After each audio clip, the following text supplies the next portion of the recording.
മലയാള സിനിമയ്ക്ക് ഒരിക്കലും മറക്കാനാകാത്ത പേരാണ് ശ്രീ പി എൻ മണിയുടേത്. 3.5 പതിറ്റാണ്ട് നീളുന്ന ആ അനുഭവങ്ങളിലേക്ക്.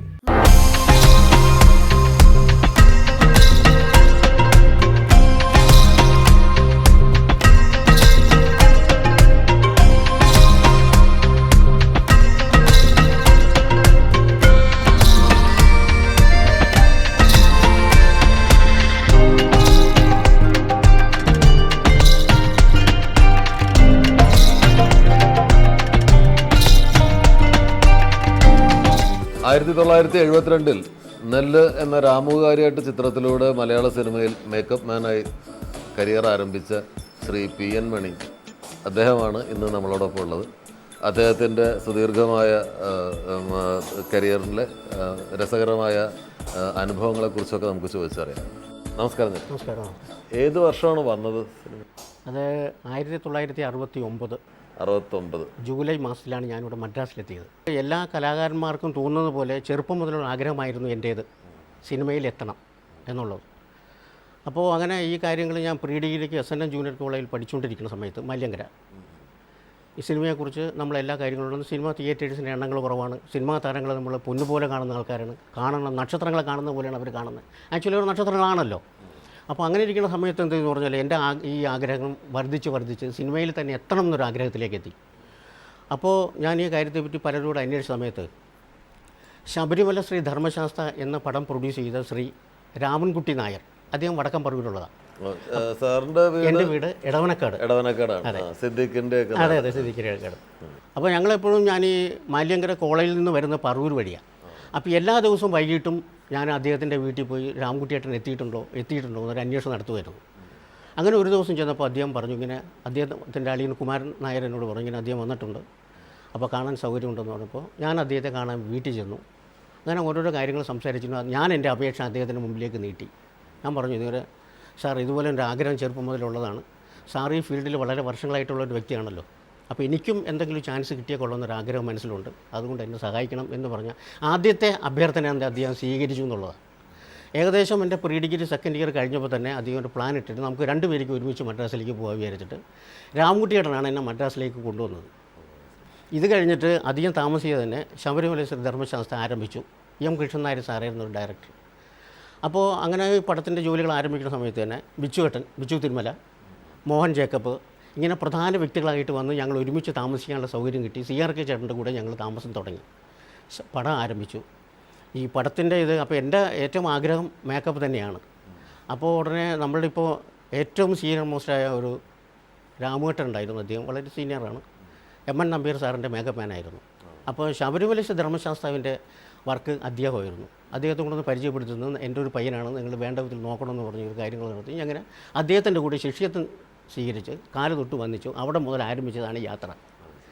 അങ്ങനെ ദിവസങ്ങൾ കഴിഞ്ഞു. ആ പടം കഴിഞ്ഞതിന് ശേഷം അവിടെ വെച്ചുണ്ടായിരുന്ന സന്ദർഭത്തിൽ വെച്ച് ശോഭന പരമേശ്വരൻ നായരെ കാണേണ്ട സന്ദർഭം വന്നു. അപ്പോൾ ഞാൻ പരമു സാറെ വിളിച്ച് കാര്യങ്ങൾ സംസാരിച്ചപ്പോൾ പെരുമാറ്റ രീതി നന്നായിരുന്നതുകൊണ്ട് ഞാൻ ഏതായാലും അവനെ സ്വീകരിക്കാൻ തയ്യാറായിരിക്കുന്നു എന്ന് പറഞ്ഞുകൊണ്ട് അദ്ദേഹത്തിൻ്റെ സ്വന്തം പടത്തിലേക്ക് അസിസ്റ്റൻ്റായിട്ട് വെച്ചു. അവിടെ വെച്ചാണ് പിന്നെ വലിയ ആൾക്കാരങ്ങളായിട്ട് നമുക്ക് പരിചയപ്പെടാവുന്നത്. രാമുകാരിയായിട്ട്, നവാസ്, ഇങ്ങനെ വളരെ പ്രഗത്ഭര, ഹരിപ്പോത്ത, ഇങ്ങനെ പല വ്യക്തികളെയും നമ്മൾ അവിടെ വെച്ച് കാണാനുള്ള സാധ്യത ദൈവം നമുക്ക് തന്നു. അങ്ങനെ ആ പ്രയാണം കൊണ്ട് ആരംഭിക്കുകയാണ്. ഉടനെ ഈ പരമാനൻ്റെ പടം കഴിഞ്ഞപ്പോൾ തന്നെ അദ്ദേഹം പറഞ്ഞു, നെല്ലിൻ്റെ പടം ആരംഭിച്ചു. ഏകദേശം 70 ആരംഭിച്ചു പടങ്ങളുടെ ആരംഭം. അങ്ങനെ അദ്ദേഹത്തെ കാര്യ സാറിനോട് പറഞ്ഞപ്പോൾ തന്നെ അദ്ദേഹം അതുപോലെ തന്നെ ഈ പടം ഞാൻ ഏതായാലും മണിക്ക് തന്നെ കൊടുത്തേക്കാമെന്ന് നിർബന്ധപ്രകാരം ശോഭന പരമേശ്വരനാരോട് സംസാരിച്ചിട്ട് ആ പടം എന്നെ ഏൽപ്പിക്കുകയാണ്.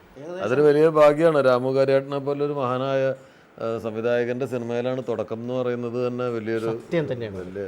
അദ്ദേഹത്തോടൊപ്പം പിന്നെ എത്ര സിനിമകൾ വർക്ക് ചെയ്തു? അദ്ദേഹത്തോടൊപ്പം പിന്നെ നെല്ല്, ദ്വീപ്, കൊണ്ടകാലി, അത് തമിഴ്, അമ്മുവിൻ്റെ ആട്ടിൻകുട്ടി, കരിമ്പ്. പിന്നെ ഏത് ഡയറക്ടർ?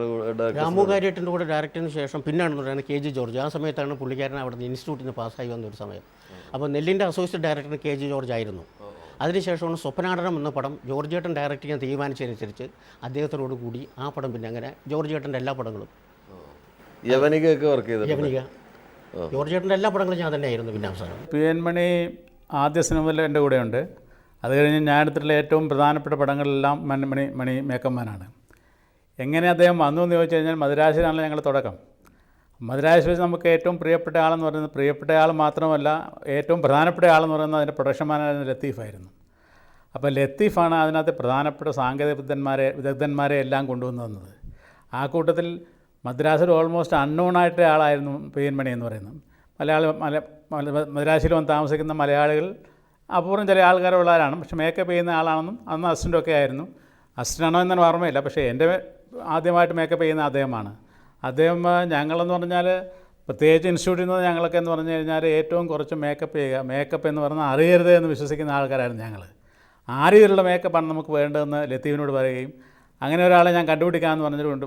ഒരു ദിവസം ഈ പി.എൻ. മണിയെ കൊണ്ട് തന്നെ പരിചയപ്പെടുത്തുകയും ചെയ്തു. ചില്ലറക്കാരുടെ കൂടെ അല്ല തുടക്കം, രാമുകാരുമായിട്ട് കെ.ജി. ജോർജ്, പിന്നെ അദ്ദേഹത്തിൻ്റെ സിനിമ ഏതൊക്കെ സിനിമകളായിരുന്നു? ജോർജ് ചേട്ടൻ്റെ എല്ലാ പടങ്ങളും നടന്നുകൊണ്ടിരിക്കുമ്പോഴാണ് MTV സാറിനെ കാണുന്നത്. അതുപോലെ തന്നെ ആദ്യത്തെ പടങ്ങളായ ദേവലോകം, അത് ഇന്ത്യൻ കമ്മ്യൂണിസ്റ്റ് പാർട്ടി പ്രൊഡ്യൂസ് ചെയ്യുന്നൊരു പടമായിരുന്നു. അതിനകത്ത് അന്നേരത്ത് സുകുമാരായിരുന്നു എൻ്റെ ഹീറോ. പിന്നെ ജയമാല വരമാല എന്ന് പറഞ്ഞ കന്നഡത്തിൽ നിന്ന് വന്ന ഹീറോയിൻസ് ആയിരുന്നു. അവർ വെച്ച് ആ പടങ്ങൾ തീർന്നു, പക്ഷേ അത് റിലീസ് ചെയ്യാൻ പറ്റിയില്ല. ജോർജ് സാറിൻ്റെ സിനിമകൾ ഏതൊക്കെയാണ്? സ്വപ്നാടനം, യവനിക, ആ പടത്തിൻ്റെ പേരുകളൊന്നും എനിക്ക് വ്യക്തമായിട്ട് നല്ല ഓർമ്മ പോകുന്നില്ല. ലേഖയുടെ മരണം, ഫ്ലാഷ് ബാക്ക്, കോലങ്ങൾ ചെയ്തിട്ടുണ്ട്. കോലങ്ങൾ ചെയ്തു. പിന്നെ ഏത് ഡയറക്ടറാണ്? എവിടെയാണ് അവർക്ക്? MT Vasudevan Nair sir. അദ്ദേഹം ഡയറക്ട് ചെയ്ത സിനിമയാണ്. അതെ, അദ്ദേഹത്തിന് ഡയറക്റ്റ് ചെയ്ത ബന്ധനം, വിൽക്കാനുണ്ട് സ്വപ്നങ്ങൾ. പിന്നെ നമ്മുടെ ആ സർക്കസ് പടം, ജോർജ് ചേട്ടൻ്റെ സർക്കസ് പടം വന്നിരിക്കുന്നത്, മേള.